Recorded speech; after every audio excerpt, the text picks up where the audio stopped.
டீஃப்ளோரிடேஷன். என் பெயர் கா சௌமியா. என் பெயர் என் பெயர் வேலா.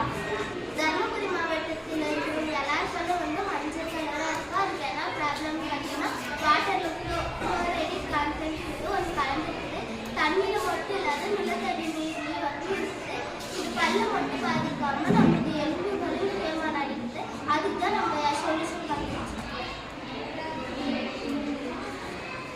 டைமண்ட் ஆடம் கலந்த தண்ணியை வந்து இதுக்குள்ளே விட்டோம்னா ஃப்ளாஷ் மிக்சிங் ஆகுது. ஃப்ளாஷ் மிக்சிங் ஆகி இந்த சிலிக்கா கலந்த வாட்டருக்குள்ளே போய் ஃப்ளாக்யூஷன் ஆகுது. அப்படியே ஃபில்டர் ஆகி வந்து இங்கே நமக்கு செடிமெண்டேஷன் ஆகி பியூர் வாட்டராக இங்கே